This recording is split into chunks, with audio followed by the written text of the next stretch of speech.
नमस्कार साथियों, मैं पंकज वैष्णव आप सभी का स्वागत करता हूं। आज के सेशन में हम समझ रहे हैं अपनी 10वीं कक्षा के भूगोल विषय का पहला अध्याय, जिसका नाम है संसाधन एवं विकास।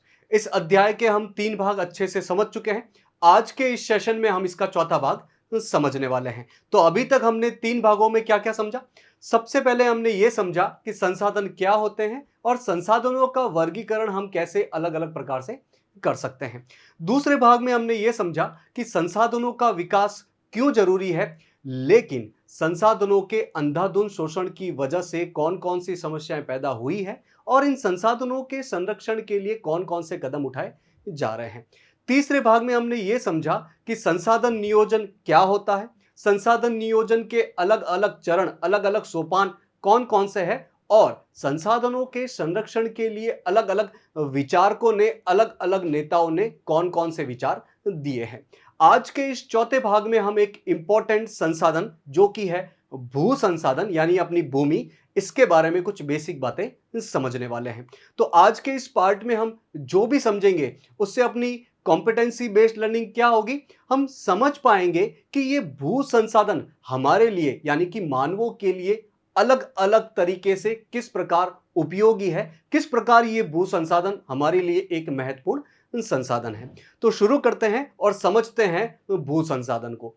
भू संसाधन का मतलब क्या होता है? भू संसाधन मतलब अपनी ये जमीन, अपनी ये भूमि जिस पर हम रहते हैं और ये हमारे लिए अलग अलग तरीकों से बहुत ज्यादा उपयोगी है। ये एक प्राकृतिक संसाधन है और इसका हम किस प्रकार अलग अलग तरीकों से उपयोग लेते हैं, जैसे कि हम अपनी खेती, अपनी कृषि इसी भूमि पर करते हैं, हम अपनी फसलें इसी भूमि पर लगाते हैं। इसी प्रकार पेड़ पौधे, वन, जंगल ये भी तो इसी भूमि पर होते हैं और यहां से हमें अलग अलग प्रकार के संसाधन उपलब्ध होते हैं। इसी प्रकार हम जो अपना घर बनाते हैं, मकान बनाते हैं, ये भी तो इसी भूमि पर ही बनाते हैं। साथ ही हम परिवहन के साधन जैसे कि सड़कें बनाते हैं इसी भूमि पर, रेलवे लाइन बिछाते हैं इसी भूमि पर। इसी प्रकार हम संचार के संसाधन वो भी कहीं ना कहीं इसी भूमि पर ही बिछाते हैं। इसी प्रकार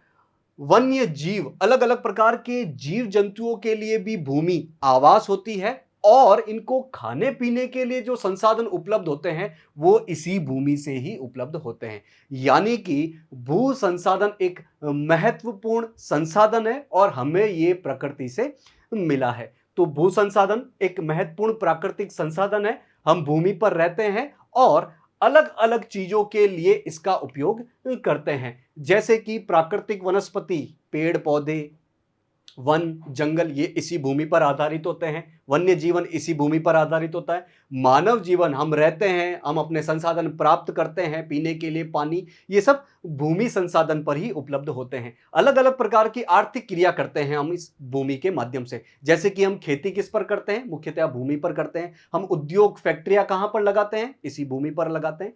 इसी प्रकार अलग अलग प्रकार के परिवहन के संसाधन और संचार संसाधन ये सब भी हम इसी भूमि पर ही लगाते हैं, जैसे कि हम सड़क बिछाते हैं इसी भूमि पर, रेलवे लाइन बिछाते हैं इसी भूमि पर, अलग अलग प्रकार के टावर जो कि हमारे कम्युनिकेशन के लिए, संचार व्यवस्था के लिए जरूरी होते हैं, वो भी इसी भूमि पर ही लगते हैं। यानी कि भूमि एक बहुत इंपॉर्टेंट प्राकृतिक संसाधन है। लेकिन भूमि असीमित नहीं है, अनलिमिटेड नहीं है, लिमिटेड है, एक सीमित संसाधन है। और दूसरी तरफ मानव की जनसंख्या बढ़ती जा रही है और हम मानवों की जरूरतें भी लगातार बढ़ती जा रही है। इसीलिए हमें इस सीमित संसाधन का सोच समझकर विवेकपूर्ण तरीके से उपयोग करना चाहिए। अब देखते हैं कि भारत में भूमि का वितरण कैसे अलग अलग प्रकार से है। मतलब अपने भारत में कितने प्रतिशत हिस्से पर पहाड़ है, कितने प्रतिशत हिस्से पर पठार है और कितने प्रतिशत हिस्से पर मैदानी हिस्सा है। अगर बात करें अपने प्यारे देश भारत की, तो भारत का कुल क्षेत्रफल करीब करीब 32,87,263 वर्ग किलोमीटर है, यानी कि लगभग 33 लाख वर्ग किलोमीटर है। अगर इस पर बात करें कि मैदानी क्षेत्र कितना है, तो भारत की पूरी भूमि का करीब करीब 43%, 43% हिस्से पर मैदान है। पर्वत की बात करें तो करीब करीब 30% हिस्से पर पर्वत है और पठारी क्षेत्र जो है वो पूरे क्षेत्रफल का लगभग 27% है। इसी चीज को हम इस चार्ट के माध्यम से देख सकते हैं। सबसे ज्यादा हिस्सा मैदान का है, करीब करीब 43%। उसके बाद पहाड़ी हिस्सा जो है वो है 30% और पठारी हिस्सा जो है वो है 27%। अब ये मैदान, पहाड़ और पठार मुख्य रूप से किन चीजों के काम में आते हैं उसको हम देख लेते हैं। मैदान हमने देखा कि भारत के कुल क्षेत्रफल का लगभग 43% है और मैदान मुख्य रूप से खेती के लिए यानी कि कृषि के लिए, उद्योग यानी कि फैक्ट्रियों को लगाने के लिए एक इंपॉर्टेंट संसाधन प्रस्तुत करते हैं। तो मैदान मुख्य रूप से कृषि, उद्योग, इन चीजों के लिए बहुत ज्यादा काम आते हैं। दूसरा है पर्वत। हमने देखा कि देश के कुल क्षेत्रफल का लगभग 30% हिस्सा पर्वत है। पर्वत मुख्य रूप से नदियों का स्रोत होते हैं और ये नदियां 12 मासी नदियां होती है। जैसे कि भारत के उत्तरी हिस्से में जो हिमालय पर्वतमाला है वहां से भारत की महत्वपूर्ण नदियां निकलती है, जैसे कि गंगा हो गई, यमुना हो गई। इसी प्रकार भारत का जो दक्षिणी हिस्सा है वहां पर भी जो पहाड़ी हिस्सा है वहां से बहुत सारी नदियां निकलती है। तो पहाड़ मुख्य रूप से कुछ 12 मासी नदियां और इसके अलावा कुछ और नदियों के भी स्रोत होते हैं। साथ ही पर्यटन के लिए भी यानी घूमने फिरने के लिए भी पहाड़ अच्छी जगह उपलब्ध करवाते हैं और पारिस्थितिकी पहलू यानी कि यहां पर बहुत सारे वन जंगल होते हैं, बहुत सारे जीव जंतु रहते हैं।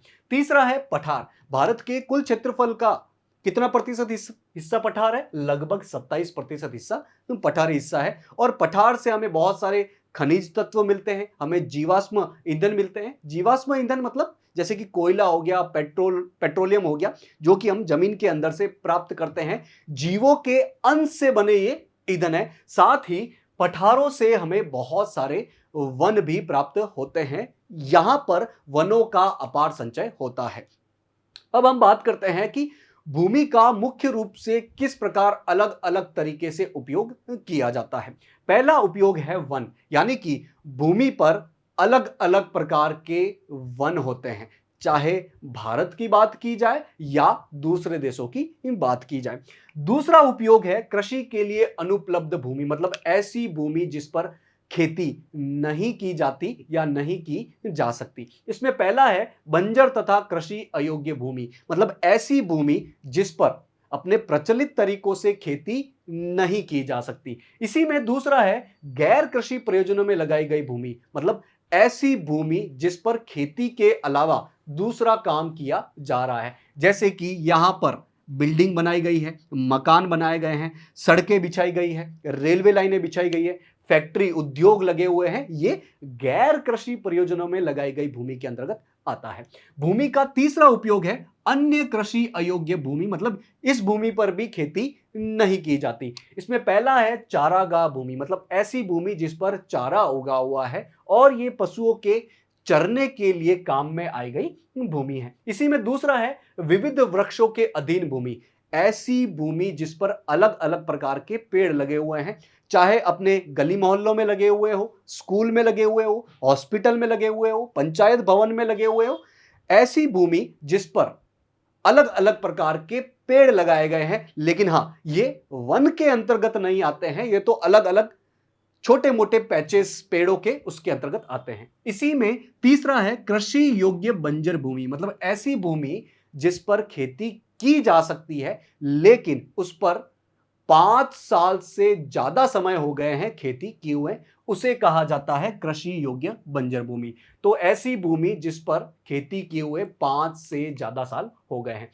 चौथा है पड़ती भूमि। पड़ती भूमि में पहला आता है वर्तमान पड़ती भूमि, मतलब ऐसी भूमि जिस पर खेती किए हुए 1 या 1 से कम साल का समय हो गया है। अब 1 या 1 साल से कम समय के लिए जिस जमीन पर खेती नहीं कर रहे हो, हाँ उस पर खेती की जा सकती है, फसल ली जा सकती है, लेकिन 1 साल हो गया या 1 से कम समय हो गया है तो उसे कहा जाता है वर्तमान पड़ती भूमि। इसी में दूसरा है अन्य पड़ती भूमि या फिर पुरातन पड़ती भूमि, ऐसी भूमि जिस पर खेती की जा सकती है लेकिन इस पर खेती किए हुए 1 से लेकर 5 साल के बीच का समय हो गया है, उसे कहा जाता है अन्य पड़ती भूमि या पुरातन पड़ती भूमि। भू उपयोग का पांचवा हिस्सा है शुद्ध बोया गया क्षेत्र या जिसे नीवल बोया गया क्षेत्र भी कहते हैं। ऐसी भूमि जिस पर वाकई में फसल उगाई जा रही है और फसल काटी भी जा रही है, उसे कहा जाता है शुद्ध या फिर नीवल बोया गया क्षेत्र। तो भूमि का उपयोग अलग अलग तरीकों से मुख्य रूप से कैसे किया जाता है? वहां पर वन लगे हो या वो कृषि के लिए अनुपलब्ध भूमि हो, जैसे कि इसमें पहला है बंजर तथा कृषि अयोग्य भूमि जिस पर खेती की ही नहीं जा सकती प्रचलित तरीकों से। इसमें दूसरा है गैर कृषि प्रयोजनों में लगाई गई भूमि जिस पर मकान लगे हुए हैं, बिल्डिंग बनाई गई है, सड़क, रेलवे लाइन, उद्योग, फैक्ट्रियां ये लगे हुए हैं। तीसरा है अन्य कृषि अयोग्य भूमि जो कि पड़ती भूमि के अतिरिक्त है। इसमें 3 प्रकार की भूमि आती है, स्थायी चारागाह तथा गोचर भूमि जिस पर चारागाह लगा हुआ है और वहां पर पशु भोजन के लिए चरते हैं। इसमें दूसरा है विविध वृक्षों के अधीन भूमि, वन के अंतर्गत नहीं बल्कि वन के अलावा जो दूसरे पेड़ पौधे लगे हुए हैं वो इस भूमि के अंतर्गत आ जाते हैं, विविध वृक्षों के अधीन भूमि। इसमें तीसरा है कृषि योग्य बंजर भूमि, खेती की जा सकती है लेकिन उस पर खेती किए हुए 5 साल से ज्यादा का समय हो गया है, उसे कहा जाता है कृषि योग्य बंजर भूमि। चौथा है पड़ती भूमि। अब पड़ती भूमि में 2 प्रकार की भूमि आती है, वर्तमान पड़ती भूमि और दूसरा अन्य पड़ती भूमि या जिसे पुरातन पड़ती भूमि भी कहा जा सकता है। वर्तमान पड़ती भूमि मतलब ऐसी भूमि जिस पर खेती की जा सकती है लेकिन खेती किए हुए 1 या 1 से कम साल का समय हो गया है, उसे वर्तमान पड़ती भूमि कहा जाता है। दूसरा है अन्य पड़ती भूमि या पुरातन पड़ती भूमि, खेती की जा सकती है इस भूमि पर लेकिन इस पर खेती किए हुए 1 से लेकर 5 साल के बीच का समय हो गया है। और पांचवा है शुद्ध या फिर नीवल बोया गया क्षेत्र, ऐसी भूमि जिस पर वाकई में आप खेती कर रहे हो, फसल उगा रहे हो, फसल काट रहे हो। इसमें एक टर्म और आती है सकल कृषि क्षेत्र या सकल बोया गया क्षेत्र। ऐसी भूमि जिस पर आप खेती कर रहे हो वो तो कहलाता है शुद्ध या नीवल बोया गया क्षेत्र, लेकिन यदि आपने उस भूमि पर 1 साल में 1 से ज्यादा बार फसल ली है तो आप जितनी बार फसल ले रहे हो उतनी बार उस भूमि को जोड़ोगे तो वो आ जाएगा सकल कृषि क्षेत्र या सकल बोया गया क्षेत्र। इसको एक उदाहरण के माध्यम से समझिए, जैसे कि मोहन नाम का एक व्यक्ति है जिसके पास 100 मीटर बाय 100 मीटर का एक खेत है। मोहन नाम का एक व्यक्ति जिसके पास 100 मीटर लंबाई और 100 मीटर चौड़ाई का एक खेत है, वो इस पर फसल लेता है, हर साल फसल ले रहा है। तो अगर मैं इस पूरी भूमि को एक बार जोड़ दूं, 100 मीटर गुणा 100 मीटर, इस पूरी भूमि को एक बार जोड़ दूं तो वो आ जाएगा शुद्ध या फिर नीवल बोया गया क्षेत्र। लेकिन मोहन साल में इस पर 2 बार फसल लेता है, तो मुझे इस जमीन को 2 बार जोड़ना है और 2 बार जोड़ दिया तो वो क्या आ जाएगा? सकल कृषि क्षेत्र या फिर सकल बोया गया क्षेत्र। तो सिर्फ एक बार जोड़ रहे हो तो नीवल बोया गया क्षेत्र, और जितनी बार फसल ले रहे हो उतनी बार जोड़ रहे हो तो वो आ जाएगा सकल कृषित क्षेत्र। तो ये थे भूमि के अलग अलग प्रकार के मुख्य उपयोग। अब देखते हैं भारत में भूमि के उपयोग का क्या प्रारूप है, किस प्रकार भारत में भूमि का उपयोग होता है मुख्य रूप से। लेकिन उससे पहले एक चीज जानते हैं कि भारत में जितना भी भूमि का उपयोग हो रहा है उसके 100% आंकड़े हमारे पास उपलब्ध नहीं है, सिर्फ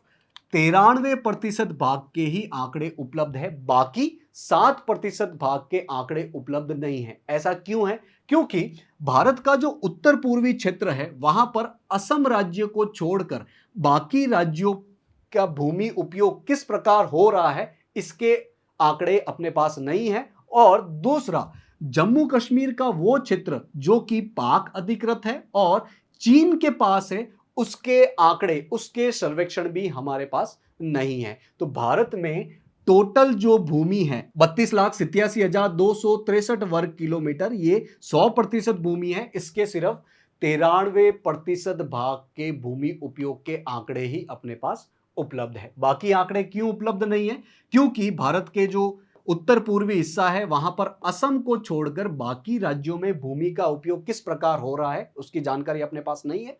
और जम्मू कश्मीर का वो हिस्सा जो कि पाकिस्तान और चीन अधिकृत है, उन्होंने हथियाया हुआ है, वहां पर सर्वेक्षण नहीं हुआ है कि वहां पर भूमि का किस प्रकार उपयोग हो रहा है। अब देखते हैं कि भारत में सामान्य रूप से अलग अलग तरीकों से भूमि का उपयोग किस प्रकार हो रहा है, दो चार्ट के माध्यम से। दो चार्ट के माध्यम से क्यों? क्योंकि एक तो 1960-61 का आंकड़ा बता रहा है, आज से करीब करीब 60-65 साल पहले का आंकड़ा बता रहा है, और दूसरा जो चार्ट है वो 2014-15 के आंकड़े बता रहा है। ये जो अलग अलग कलर इस चार्ट में दर्शाए गए हैं, ये अलग अलग प्रकार से भूमि उपयोग को दर्शाता है। जैसे कि ये जो हरा कलर है, ये शुद्ध या फिर नीवल बोया गया क्षेत्र को दर्शा रहा है। शुद्ध या नीवल बोया गया क्षेत्र क्या होता है? वो जमीन जिस पर वाकई में फसल बोई जा रही है, फसल काटी जा रही है। तो 1960-61 में ये जो शुद्ध या नीवल बोया गया क्षेत्र है, ये करीब करीब 45.26% था, और 2014-15 में ये जो हरा वाला हिस्सा है, ये शुद्ध नीवल बोया गया क्षेत्र वाला हिस्सा है, ये करीब करीब 45.5% है। यहां 45.26%, वहां 45.5%। हल्का सा बड़ा है शुद्ध नीवल बोया गया क्षेत्र 1960-61 से लेकर 2014-15 में। एक और आंकड़ा देख लेते हैं, इस ब्लू कलर, इस नीले कलर को देख लेते हैं। ये नीला कलर क्या दर्शा रहा है? ये वन क्षेत्र को दर्शा रहा है। 1960-61 में ये 18.11% था, यानी कि भारत के कुल भूमि क्षेत्र पर 18.11% ये वन क्षेत्र के अंतर्गत आता था 1960-61 में। 2014-15 में ये बढ़कर, ये नीला वाला क्षेत्र बढ़कर हो जाता है 23.3%, यानी कि 2014-15 में वन क्षेत्र 18% से बढ़कर हो जाते हैं करीब करीब 23%। तो इस प्रकार इन दो चार्टों के माध्यम से भारत में भूमि उपयोग के प्रारूप को बताया गया है कि किस प्रकार इन 60-65 सालों में यह अंतर आया है। हमने देखा कि ये जो शुद्ध या नीवल बोया गया क्षेत्र है, ये करीब करीब 45% है भारत में, लेकिन ऐसा नहीं है कि भारत के हर राज्य में ये आंकड़ा सेम है, यानी कि भारत के हर राज्य के 45% हिस्से पर खेती हो रही है या शुद्ध या नीवल बोया गया क्षेत्र है। भारत के अलग अलग राज्यों में ये आंकड़े अलग अलग है। जैसे कि हम बात करें पंजाब और हरियाणा की, तो यहां पर जितनी भी भूमि है, इनके पास जितनी भी भूमि है, उसका 80% से अधिक हिस्सा शुद्ध या फिर नीवल बोया गया क्षेत्र के अंतर्गत आता है। मतलब इसके इतने प्रतिशत हिस्से पर खेती हो रही है।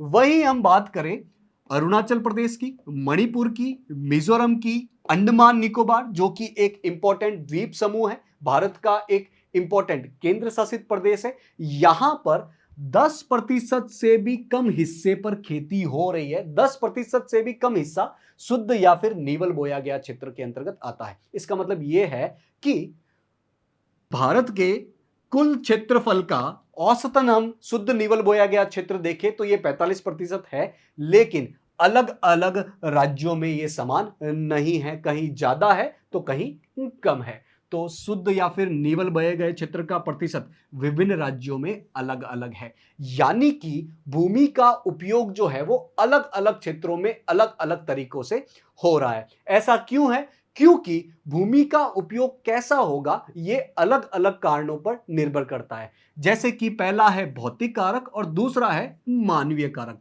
भौतिक कारक यानी कि भू आकृति कैसी है, क्या वहां पर मैदान है, क्या वहां पर पहाड़ है या फिर वहां पर पठार है। यदि मैदान होगा तो वहां पर खेती ज्यादा होगी, वहां पर उद्योग ज्यादा लगेंगे। यदि वहां पर पठार है तो वहां पर खनन का काम, जमीन के अंदर से खनिज निकालने का काम ज्यादा होगा।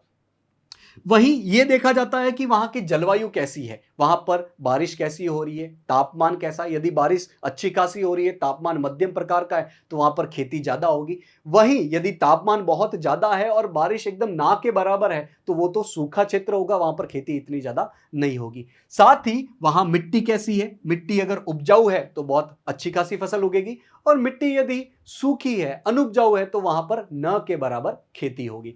साथ ही यह भी देखा जाता है कि मानवीय कारक कौन कौन से हैं, जैसे कि वहां पर जनसंख्या घनत्व कितना है, टेक्नोलॉजी प्रौद्योगिकी कैसी है, संस्कृति कैसी है। इन्हीं सब कारणों पर निर्भर करता है कि वहां पर भूमि का उपयोग कैसे होगा, कैसे अलग अलग प्रकार से वहां पर भूमि का उपयोग किया जाएगा।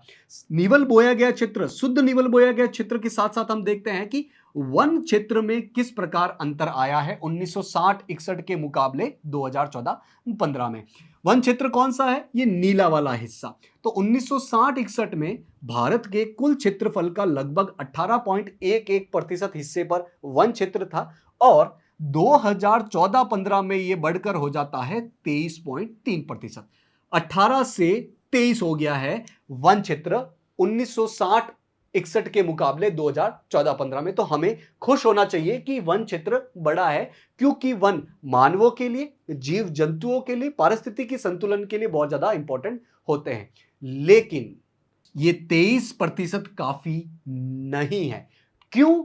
क्योंकि राष्ट्रीय वन नीति पहली बार आती है 1952 में, दूसरी बार आती है 1988 में। भारत सरकार ने इस वन नीति को लाया था। तो राष्ट्रीय वन नीति में लिखा हुआ है कि वन क्षेत्र कुल क्षेत्रफल का लगभग 33% यानी कि 1/3 हिस्से पर वन क्षेत्र होना चाहिए। क्यों इतने प्रतिशत हिस्से पर वन होना चाहिए? क्योंकि इतने वन होंगे तो पारिस्थितिकी संतुलन बनाया रखा जा सकेगा, मानव और प्रकृति के बीच में एक अच्छा खासा संतुलन बन पाएगा। और दूसरा, इन वन क्षेत्रों के आसपास जो लोग रहते हैं उनकी आजीविका इन वनों पर निर्भर करती है। तो इतने प्रतिशत हिस्सों पर वन होना चाहिए। तो अभी 2014-15 में हमने देखा कि 23% के आसपास है। हमें 10% वन क्षेत्र और बढ़ाने की जरूरत है यदि हम 2014-15 के मुकाबले बात करें। अब भूमि से जुड़ी एक समस्या को समझ लेते हैं, जिसे कहा जाता है भूमि निम्नीकरण, यानी कि भूमि का खराब हो जाना, भूमि की गुणवत्ता खराब हो जाना, भूमि की उत्पादकता कम हो जाना। तो भूमि निम्नीकरण का मतलब क्या होता है? भूमि की गुणवत्ता और उत्पादकता में कमी। पहले इस भूमि पर जितनी फसल ली जा सकती थी, जितनी उत्पादकता ली जा सकती थी, अब उसकी क्वालिटी, उसकी गुणवत्ता कम हो जाने की वजह से वो कम हो गई है। तो इस भूमि निम्नीकरण की वजह से समाज, मानव समाज और पूरे पर्यावरण पे एक गहरा नकारात्मक प्रभाव पड़ता है। मुख्य रूप से ये भूमि निम्नीकरण हुआ क्यों है? ये मुख्य रूप से हुआ है मानवीय क्रियाकलापों की वजह से, हमारे कारण, हम मानवों के लालच और अंधाधुंध शोषण की वजह से। जैसे कि हमें जब लकड़ी चाहिए तो हम अंधाधुंध बिना सोचे समझे पेड़ों को काट लेते हैं। ये पेड़ क्या कर रहे थे? अलग अलग चीजों के अलावा ये भूमि को पकड़े हुए थे इन जड़ों के माध्यम से। तो जब हवा चलती थी, जब पानी बहता था, तो भूमि का कटाव नहीं होता था। लेकिन हमने अपने लालच की वजह से इन पेड़ों को काट लिया, तो वहां पर अब जड़ें नहीं है। जड़ें नहीं है तो थोड़ी सी भी हवा चली, थोड़ा सा भी पानी बहा, तो मिट्टी का कटाव हो जाएगा और मिट्टी जो ऊपर वाली है, ऊपर वाली जो भूमि है, वो बहकर कहीं और चली जाएगी, वेस्ट हो जाएगी और अपना भूमि का निम्नीकरण हो जाएगा। तो मुख्य रूप से मानवीय क्रियाकलापों की वजह से भूमि निम्नीकरण हुआ है और प्राकृतिक निम्नीकरण को बढ़ावा मिला है। यानी कि ये जो प्राकृतिक कारण है, हवा है, पानी है, इसकी वजह से भूमि निम्नीकरण और तेज हुआ है। कारण क्या है? मुख्य रूप से मानवीय क्रियाकलाप। तो मुख्य रूप से भूमि निम्नीकरण के कौन कौन से कारण हैं? पहला है वनोन्मूलन, यानी कि वनों का अत्यधिक काटा जाना। दूसरा है अति पशुचारण, यानी कि पशुओं का ज्यादा से ज्यादा चारा खाया जाना अनियंत्रित तरीके से। तीसरा है खनन का कार्य, खनन मतलब जमीन के अंदर से खनिज पदार्थों को निकालने का कार्य। चौथा है अत्यधिक सिंचाई, फसल लेने के लिए अत्यधिक सिंचाई, जरूरत से ज्यादा सिंचाई, यह भी भूमि निम्नीकरण का एक कारण है। और पांचवा है औद्योगिक क्रियाएं, अलग अलग उद्योगों में चलने वाली क्रियाओं की वजह से भी भूमि निम्नीकरण हुआ है। इनको थोड़ा डिटेल में समझ लेते हैं। पहला कारक है वनोन्मूलन, यानी कि ज्यादा से ज्यादा पेड़ों को, ज्यादा से ज्यादा वनों को काटना, इसकी वजह से भी भूमि निम्नीकरण हो रहा है। और मुख्य रूप से झारखंड, छत्तीसगढ़, मध्य प्रदेश, उड़ीसा, इन राज्यों में खनन का काम ज्यादा होने की वजह से वन ज्यादा कटे हैं। भाई, खनन का काम करने के लिए आपको जमीन को खोदना पड़ेगा, तो उसके लिए सबसे पहले जमीन के ऊपर जो पेड़ पौधे हैं उनको काटना पड़ेगा। तो इन राज्यों में मुख्य रूप से खनन की वजह से बहुत ज्यादा वनों की कटाई हुई है। दूसरा है अति पशुचारण। किसी जगह पर यदि चारा है तो वो चारा मिट्टी को पकड़ के रखा हुआ है, तो हवा चलेगी, पानी बहेगा तो मिट्टी का कटाव नहीं होगा। यदि हम इस चारे को निकाल देते हैं तो मिट्टी खुली हो जाएगी, जमीन खुली हो जाएगी और आराम से भूमि का कटाव हो जाएगा, भूमि का निम्नीकरण हो जाएगा। तो ये चारा कैसे निकलता है? मुख्य रूप से पशु अनियंत्रित तरीके से यदि इन चारा को खाते हैं, पशुचारण होता है, तो भूमि का निम्नीकरण होता है। तो मुख्य रूप से राजस्थान, गुजरात, मध्य प्रदेश, महाराष्ट्र, इन राज्यों में अति पशुचारण की वजह से भूमि का बड़ी मात्रा में निम्नीकरण हुआ है। तीसरा कारण है अत्यधिक सिंचाई। यदि हम अपने खेतों में जरूरत से ज्यादा सिंचाई करेंगे, जरूरत से ज्यादा पानी पिलाएंगे फसलों को, तो पानी ऊपर जमीन पर रहेगा, वो पड़ा रहेगा। जब सूर्य के तापमान की वजह से वाष्पीकरण होगा तो कैपिलरी एक्शन की वजह से जमीन के अंदर के लवण भी जमीन के ऊपर आ जाएंगे। लवण जब जमीन के ऊपर आ जाएंगे तो अपने को जमीन पर बहुत ज्यादा लवण दिखेगा, और लवण जमीन पर ज्यादा समय तक रहेंगे तो अपनी मिट्टी लवणीकृत हो जाएगी और भूमि का निम्नीकरण हो जाएगा। तो अत्यधिक सिंचाई करोगे तो जलाक्रांता मतलब जमीन पर पानी पड़ा रहेगा और मिट्टी में लवणता बढ़ जाएगी, अपनी भूमि का निम्नीकरण हो जाएगा। तो मुख्य रूप से पंजाब, हरियाणा, उत्तर प्रदेश का जो पश्चिमी हिस्सा है वहां पर अत्यधिक सिंचाई की वजह से भूमि का बड़ी मात्रा में निम्नीकरण हुआ है। चौथा है अलग अलग प्रकार की औद्योगिक क्रियाएं। उद्योगों में बहुत सारे रसायनों का उपयोग होता है। ये उद्योग क्या करते हैं? इन रसायनों का उपयोग करने के बाद जो अपशिष्ट पदार्थ होते हैं उनको आसपास के पानी के स्रोतों में डाल देते हैं, जल के स्रोतों में डाल देते हैं, और जल प्रदूषण होने के साथ साथ ये जल जब जमीन के अंदर रिसाव होता है इसका, तो जमीन को भी खराब करता है, मिट्टी का निम्नीकरण भी करता है। साथ ही सीमेंट बनाने वाली फैक्ट्रियां हैं, वहां से बहुत सारे रासायनिक धूल, औद्योगिक धूल निकलती है वातावरण में। वातावरण के बाद ये धीरे धीरे सेटल हो जाती है जमीन पर, और जमीन पर ये सेटल हो जाएगी तो पानी का रिसाव जमीन के अंदर नहीं हो पाएगा और धीरे धीरे भूमि का निम्नीकरण हो जाएगा। तो औद्योगिक क्रियाएं भी एक बहुत महत्वपूर्ण कारक है भूमि निम्नीकरण का। तो भूमि निम्नीकरण के ये सारे कारण हम देख लिए हैं। अब हम देखते हैं कि भूमि को बचाने के लिए हम क्या क्या कर सकते हैं, क्योंकि भूमि एक महत्वपूर्ण प्राकृतिक संसाधन है, हम मानवों के लिए तो बहुत ज्यादा जरूरी है। तो इसको बचाने के लिए हम क्या क्या कर सकते हैं? हम ज्यादा से ज्यादा वन लगा सकते हैं, हम चारागाहों का उचित प्रबंधन कर सकते हैं, हम खनन पे उचित तरीके से नियंत्रण लगा सकते हैं, और औद्योगिक अपशिष्ट को हम साफ करने के बाद ही आसपास डालें तो अपना भूमि निम्नीकरण बच जाएगा, भूमि संरक्षित हो जाएगी। इसको थोड़ा डिटेल में देख लेते हैं।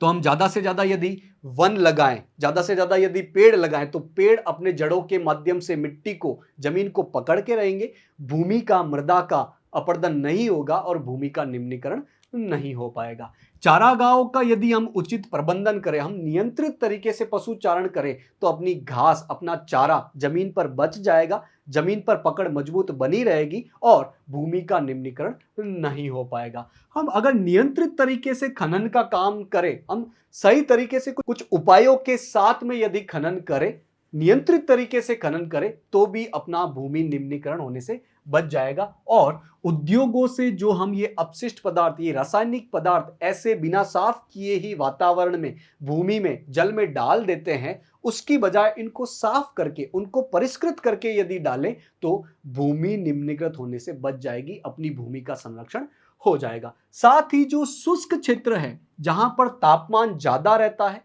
बारिश कम होती है, वहां पर वनस्पति आपको कम देखने को मिलती है, वहां पर भी हमें भूमि को, मृदा को बचाने की जरूरत है। उसके लिए हम क्या कर सकते हैं? पेड़ों की रक्षक मेखला लगा सकते हैं। जैसे कि अपनी ये जमीन है शुष्क क्षेत्र में, इसके आसपास कुछ कटीले झाड़ियां या इन क्षेत्रों में उगने वाले यदि पेड़ लगाएं, तो जब हवा बहेगी तो इन पेड़ों से टक्कर खाकर इनकी हवा की गति थोड़ी कम हो जाएगी और इस क्षेत्र में अपना मृदा का अपरदन या भूमि का निम्नीकरण कम होगा या नहीं हो पाएगा।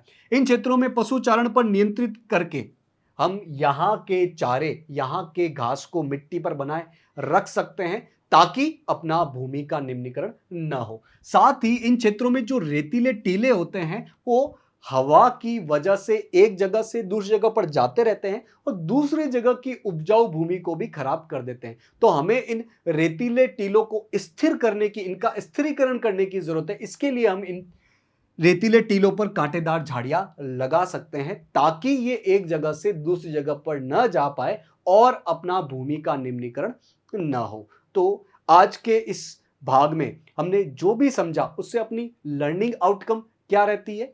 हमने समझा भू संसाधन क्या होता है, भू संसाधन हमारे लिए क्यों महत्वपूर्ण है, इसका अलग अलग तरीकों से कैसे उपयोग किया जाता है, भूमि का निम्नीकरण क्या होता है, भूमि का निम्नीकरण के अलग अलग कारण कौन से हैं और भूमि को हम अलग अलग तरीकों से कैसे संरक्षित कर सकते हैं। तो आज के इस पार्ट में हमने जो भी पढ़ा उसको हम कुछ प्रश्नों के माध्यम से चेक कर लेते हैं, टेस्ट कर लेते हैं। पहला प्रश्न है, पंजाब, हरियाणा और पश्चिमी उत्तर प्रदेश में भूमि निम्नीकरण का मुख्य कारण है। बोला जा रहा है कि पंजाब, हरियाणा और पश्चिमी उत्तर प्रदेश में भूमि निम्नीकरण का मुख्य कारण क्या है। अ खनन, ब वनोन्मूलन, स अत्यधिक सिंचाई या द अति पशुचारण। तो हमने देखा था कि इन क्षेत्रों में जरूरत से ज्यादा यानी कि अत्यधिक सिंचाई की वजह से भूमि लवणित हुई है और भूमि का निम्नीकरण हुआ है। तो इन क्षेत्रों में अत्यधिक सिंचाई की वजह से भूमि निम्नीकरण हुआ है। दूसरा प्रश्न है, निम्नलिखित में से कौन सा भूमि निम्नीकरण को नहीं रोकता है। बोला जा रहा है कि इन चार चीजों में से वो कौन सी चीज है जो कि भूमि निम्नीकरण को नहीं रोकता है। अ है वनारोपण, ब है वनों की कटाई, स है अति पशुचारण पर नियंत्रण और द है पेड़ों की रक्षक मेखला। एक एक करके चेक करते हैं। वनारोपण मतलब ज्यादा से ज्यादा जंगल लगाने से तो भूमि निम्नीकरण रुकेगी, ये तो भूमि निम्नीकरण को रोकता है। ब है वनों की कटाई, भाई वनों की कटाई करोगे तो भूमि निम्नीकरण रुकेगा नहीं बल्कि भूमि निम्नीकरण तो ज्यादा होगा। ये अपना जवाब हो जाएगा ऑप्शन नंबर ब। फिर भी चेक कर लेते हैं स को। अति पशुचारण पर नियंत्रण, अगर आप अति पशुचारण पर नियंत्रण करोगे तो चारा अपनी जमीन पर बच पाएगा और भूमि निम्नीकरण होने से रुक जाएगी। तो इसकी वजह से तो भूमि निम्नीकरण रुकती है। द है पेड़ों की रक्षक मेखला, यदि सूखे क्षेत्रों में आप पेड़ों की रक्षक मेखला लगाओगे तो हवा की गति थोड़ी धीरे हो जाएगी और भूमि निम्नीकरण रोकने में हमें कुछ हेल्प मिल जाएगी। तो ये भी भूमि निम्नीकरण को रोकता है। तो अ, स और द ये तो भूमि निम्नीकरण को रोकता है। द भूमि निम्नीकरण को रोकता नहीं है बल्कि भूमि निम्नीकरण में एक इंपॉर्टेंट कारक है। तीसरा प्रश्न है, राष्ट्रीय वन नीति के अनुसार रिक्त स्थान प्रतिशत भूमि वन के अधीन होनी चाहिए। प्रश्न बोला जा रहा है कि राष्ट्रीय वन नीति 1952 में पहली आई थी, उसके बाद 1988 1988 में आई थी, उसके अनुसार कितने प्रतिशत हिस्से पर वन क्षेत्र होने चाहिए। अ है 23%, ब है 33%, स है 43% और द है 53%। तो हमने देखा था कि राष्ट्रीय वन नीति क्या कहती है कि 1/3 पर भाग पर यानी कि 33% हिस्से पर वन क्षेत्र होना चाहिए, जिससे पारिस्थितिकी संतुलन बना रहता है और इन वन क्षेत्रों के आसपास जो लोग रहते हैं उनको भी पर्याप्त आजीविका मिल पाती है। तो कितने प्रतिशत हिस्से पर वन होने चाहिए? 33% हिस्से पर। तो इन प्रश्नों के माध्यम से आज जो पढ़ा था उसको हमने टेस्ट भी कर लिया है। आशा है आज की क्लास में हमने जो भी पढ़ा आपको समझ में आया होगा। आज के इस सेशन से जुड़ने के लिए आप सभी का बहुत बहुत धन्यवाद।